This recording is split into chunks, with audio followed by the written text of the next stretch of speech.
ಈಗ ಈರುಳ್ಳಿ ಬಜೆ ಮಾಡಲಿಕ್ಕೆ ಈರುಳ್ಳಿ ಕಟ್ ಮಾಡಿ ಇಟ್ಕೊಂಡಿದ್ದೇನೆ. ಅದಕ್ಕೆ ಸ್ವಲ್ಪ ಬಡೆ ಸೊಪ್ಪು ಹಾಕ್ತಾ ಇದ್ದೇನೆ. ಆಮೇಲೆ ಸ್ವಲ್ಪ ಜೀರಿಗೆ, ಆಮೇಲೆ ಸ್ವಲ್ಪ ಉಪ್ಪು ಹಾಕ್ತಾ ಇದ್ದೇನೆ. ಆಮೇಲೆ ಹಸಿಮೆಣಸು, ಆಮೇಲೆ ಸಬ್ಸಿಗೆ ಸೊಪ್ಪು,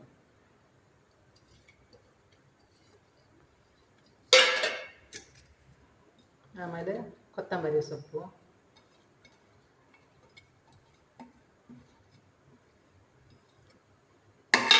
ಇದನ್ನು ಫಸ್ಟಿಗೆ ಇಷ್ಟನ್ನು ಮಿಕ್ಸ್ ಮಾಡಿಕೊಳ್ಬೇಕು.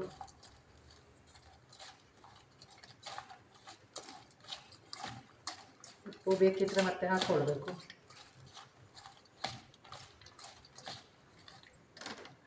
ಈಗ ಇದಕ್ಕೆ ನಾನು ಕಡಲೆ ಹಿಟ್ಟು ಹಾಕ್ತಾ ಇದ್ದೇನೆ.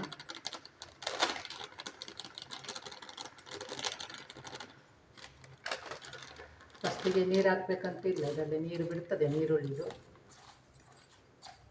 ಬೇಕಿದ್ದರೆ ಮತ್ತೆ ಹಾಕಿದರೆ ಆಯಿತು.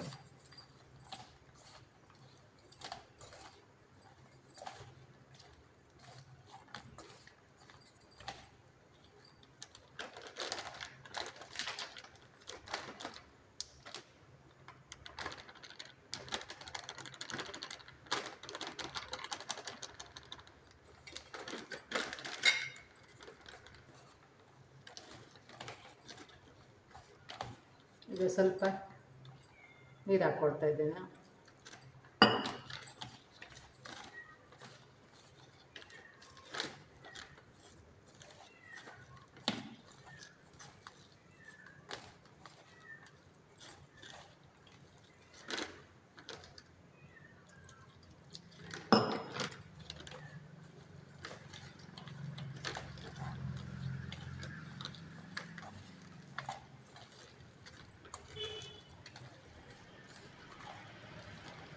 ಕಲಿಸ್ತಾ ಎಷ್ಟು ಕಡಲೆ ಹಿಟ್ಟು ಬೇಕು ಅಷ್ಟು ನೋಡಿಕೊಂಡು ಹಾಕ್ಕೊಳ್ಬೇಕು.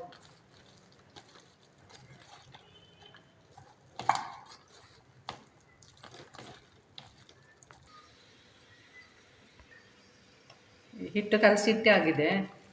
ಹೀಗೆ ಈ ಥರ ಕಲಸಿಡಬೇಕು. ಈಗ ಇಲ್ಲಿ ಕೊಬ್ಬರಿ ಎಣ್ಣೆ ಹಾಕಿಟ್ಟಿದ್ದೇನೆ, ಬಿಸಿ ಆಗ್ತಾ ಉಂಟು. ಈಗ ಸ್ವಲ್ಪವೇ ಇದನ್ನು ಹಾಕಬೇಕು. ಇದಕ್ಕೆ ಹೀಗೆ ಇನ್ನೊಂದು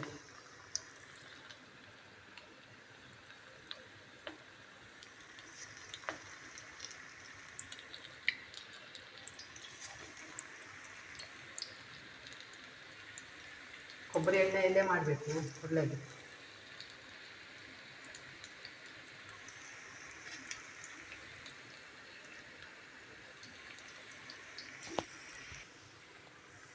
ಈ ಥರ ಕಂದು ಬಣ್ಣಕ್ಕೆ ಬರುವಾಗ ತೆಗಿಬೇಕು.